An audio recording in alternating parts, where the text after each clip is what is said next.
Halo, aku Aten. Aku Naura. Aku Zaidan. Aku Aina. Aku Anggun. Kami dari kelompok 3 akan menjelaskan tentang silo.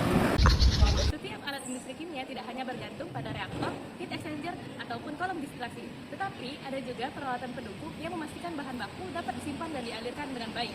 Pada tencurah seperti semen, batu bara, sulfur, dan biji-bijian tidak dapat disimpan dalam tangki penyimpanan cairan biasa, sehingga diperlukan alat khusus untuk menyimpannya dengan baik, yaitu silo. Silo berfungsi sebagai wadah penyimpanan material padat dalam jumlah besar yang aman dan efisien. Desain struktur silo dengan logam diutamakan untuk menahan backing cell dalam operasi dan kekuatannya yang ditentukan oleh bentuk dan amplitude dari penyimpanan geometrinya. Silo bukan sekedar tempat penyimpanan, tetapi juga mengatur bagaimana aliran tersebut dapat keluar. Prinsip inilah yang mengatur bagaimana kelancaran proses produksi. Prinsip yang pertama adalah mass flow, yaitu ketika seluruh isi bagian silo akan mengalir dari atas ke bawah, yang dimana material yang mengalir lebih dulu akan keluar lebih dulu. Yang kedua adalah funnel flow, yaitu ketika hanya bagian tengah material saja yang mengalir, sedangkan sisi lainnya tetap diam. Sehingga material yang terakhir masuk bisa jadi akan keluar lebih dulu. Baik, secara umum, prinsip kerja silo itu sangatlah sederhana, yaitu dengan memanfaatkan gaya gravitasi, mulai dari proses pengisian, penyimpanan, hingga proses pengeluaran. Yang pertama adalah proses pengisian, yang mana bahan dimasukkan di bagian atas silo, yang kemudian didistribusikan secara merata melalui distribusi khusus. Yang kedua, yaitu adalah tahap penyimpanan, yang mana di bagian ini, material berada di dalam tabung silinder vertikal, yang dilengkapi oleh sensor level untuk mengetahui seberapa jumlah material yang ada di dalam tabung tangki tersebut. Yang ketiga adalah proses pengeluaran. Nah, di sini material mengalir dari atas ke bawah karena adanya gaya gravitasi. Secara singkat, jadi bisa disimpulkan, prinsip silo adalah material masuk dari atas, tersimpan di dalam tangki, dan kemudian keluar secara terkontrol dari bagian bawah dengan bantuan gaya gravitasi. Kalau dilihat dari bentuk geometrinya, silo terbagi menjadi 3 jenis utama. Yang pertama adalah silo silindris, yang mana silo ini berbentuk tabung dengan bagian hopper di bagian bawahnya. Yang kedua adalah silo persegi, yang memiliki bentuk kotak sehingga lebih hemat ruang dan menimbulkan zona stagnan. Yang ketiga adalah hopper, yang mana berbentuk kerucut ataupun piramida terbalik di bagian bawah untuk memperlancar aliran material. Kemudian dari sisi bahan konstruksi, nah di sisi ini ada silo beton yang kokoh dan juga tahan lama, tapi memiliki biaya yang mahal dan juga lama dibangun. Yang kedua ada silo baja yang ringan. Nah silo ini dia fleksibel dan juga cepat untuk dipasang, namun memiliki kekurangan karena mudah terjadi korosi. Yang satu lagi adalah kombinasi antara beton dan juga baja yang mengurangi gesekan serta membuat aliran yang lebih lancar. Jika kita lihat dari pola aliran material, ada 3. Yang pertama adalah mass flow, yang mana semua material bergerak dari atas ke bawah dengan kondisi yang merata. Hasilnya lebih homogen. Yang kemudian ada juga funnel flow, yang mana hanya bagian tengah saja yang bergerak, tetapi sisi lain tetap diam. Hasilnya lebih murah tetapi rawan sumbatan. Yang terakhir adalah expand flow, yang mana kombinasi keduanya yang lebih ekonomis dan alirannya lebih lancar. Dan yang terakhir, berdasarkan fungsi operasionalnya, silo dibagi menjadi 2, yaitu storage silo, yang mana untuk penyimpanan jangka panjang, dan surge silo untuk menyeimbangkan material aliran antar proses. Baiklah, klasifikasi yang kelima adalah silo berdasarkan jenis materialnya.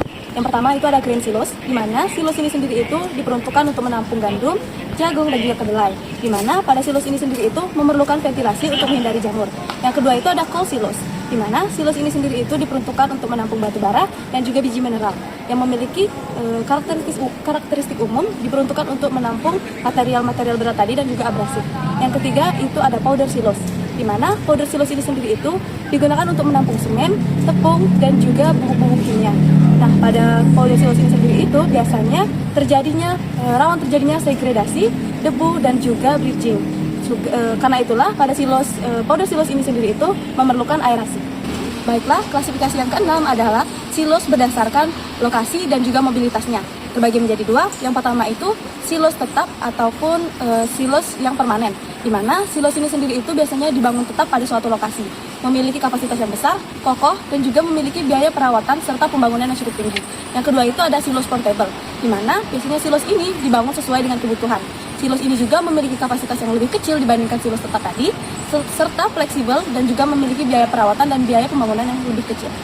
Baiklah, yang ketujuh, klasifikasi silo berdasarkan mekanisme pemasukan dan pengeluarannya. Yang pertama itu ada top loading silo, di mana silo jenis ini tuh materialnya masuk dari bagian atas dengan karakteristik umum, praktis, namun sering terjadinya degradasi ketika material tadi dimasukkan. Yang kedua itu ada bottom discharge, di mana silo jenis ini tuh materialnya keluar dari bagian hopper bawah Nah, silo jenis ini tuh sangat umum digunakan, namun rawan terjadi earthing ketika menggunakan outlet yang kecil. Yang ketiga itu ada multiple outlet, di mana silo jenis ini tuh memiliki banyak sekali lubang pengeluaran. Silo jenis ini juga menghasilkan material yang terhomogenasi dengan baik dan juga mencegah terjadinya beban eksentris. Pada silo sendiri itu pengaplikasiannya digunakan dalam banyak sekali bidang industri. Pada industri pangan digunakan untuk menyimpan biji-bijian, gandum, dan jagung. Lalu pada industri semen digunakan untuk menyimpan bubuk semen sebelum didistribusikan. Dan pada industri kimia digunakan untuk menyimpan bubuk kimia sebelum menjadi bahan industri kimia. Nah, sekarang kita akan membahas mengenai dasar dan faktor dalam pemilihan silo. Yang pertama yang harus kita ketahui adalah karakteristik materialnya. Kita harus tahu material apa yang akan kita simpan di dalam silo, apakah berbentuk bubuk atau granular, serta sifat fisika dari bahan atau material tersebut, seperti apakah bahan atau material bersifat higroskopis, mudah mengumpal, ataupun korosi. Hal yang kedua yang harus kita ketahui adalah adaptasi terhadap lingkungan. Silo harus disesuaikan dengan kondisi lingkungan sekitarnya, seperti suhu dan juga iklim, apakah bersuhu tinggi ataupun bersuhu rendah. Poin yang ketiga yaitu adalah biaya dan ekonomi. Setiap industri tentunya memiliki pertimbangan terhadap investasi, perawatan, fleksibilitas, serta keterbatasan lahannya. Yang keempat itu adalah otomasi dan informasi, di mana ini membedakan antara silo yang modern ataupun tidak. Pada silo yang modern itu tentunya sudah dilengkapi dengan sistem sensor, serta bisa dipantau dalam jarak jauh, serta memiliki manajemen yang lebih baik. Oke, sekarang kita akan membahas mengenai pengaplikasian silo. Silo banyak digunakan di industri-industri ataupun sektor lainnya. Yang pertama kita akan membahas di industri kimia dan juga farmasi. Di industri kimia dan farmasi, silo banyak digunakan untuk menyimpan resin, bubuk, ataupun bahan kimia bubuk lainnya. Serta pada industri semen dan bangunan, itu silo digunakan untuk menyimpan semen, gipsum, ataupun pasir. Selanjutnya ada di industri makanan dan minuman. Silo banyak digunakan untuk menyimpan tepung, beras, gula pasir, kopi, ataupun susu bubuk. Selanjutnya pada sektor pertanian, silo ini banyak digunakan untuk menyimpan jagung, kedelai, dan banyak biji-bijian lainnya. Yang terakhir ada di sektor energi dan pertambangan. Silo digunakan untuk menyimpan bahan bakar seperti batu bara, biji tambang, serta fly ash. Selanjutnya ada rules of thumb perancangan dan pengaplikasian silo. Ada beberapa aspek penting yang harus kita ketahui. Yuk kita bahas satu persatu. Yang pertama, kapasitas penyimpanan. Silo dirancang sesuai dengan kapasitas penyimpanan bahan. Kapasitas biasanya ditentukan dari durasi penyimpanan, jumlah bahan yang akan ditampung, serta frekuensi pengisian dan pengeluaran. Umumnya, silo dibuat sedikit lebih besar, sekitar 10 hingga 20% dari kebutuhan aktual agar bisa mengantisipasi terjadinya kelebihan bahan, sehingga operasional bisa berjalan lancar tanpa kekurangan ruang penyimpanan. Kedua, material yang dipakai. Pemilihan material silo sangat penting. Untuk kebutuhan umum biasanya menggunakan baja karbon. Beton digunakan untuk kapasitas besar, sedangkan bahan aluminium atau stainless steel dapat digunakan pada industri farmasi maupun industri makanan karena lebih tahan korosi dan juga higienis. Dan yang ketiga yaitu ada jenis bahan baku yang disimpan. Setiap bahan mempunyai karakteristik yang berbeda-beda. Misalnya, biji-bijian yang mudah mengalir bisa disimpan pada desain yang sederhana. Tetapi, bahan halus seperti semen atau tepung membutuhkan sudut yang lebih curam agar tidak menggumpal. Yang keempat, desain kerucut atau silindris. Bagian silo umumnya berbentuk silinder dengan dasar kerucut. Bagian ini bisa membantu material bisa mengalir ke bawah. Sudut kerucut juga harus diperhatikan, misalnya 45-70 derajat tergantung jenis material. Yang kelima, sistem pengisian dan pengeluaran. Supaya lebih efisien, silo perlu dilengkapi dengan sistem pengisian dan pengeluaran yang tepat. Contohnya, belt conveyor untuk biji-bijian dan spiral conveyor cocok untuk bahan halus. Keamanan dan perlindungan. Keamanan pada silo itu wajib. Silo harus mempunyai ventilasi atau dust collector untuk mencegah ledakan debu, serta sistem pengaman agar tekanan tetap stabil. Struktur silo juga harus kuat untuk menahan beban.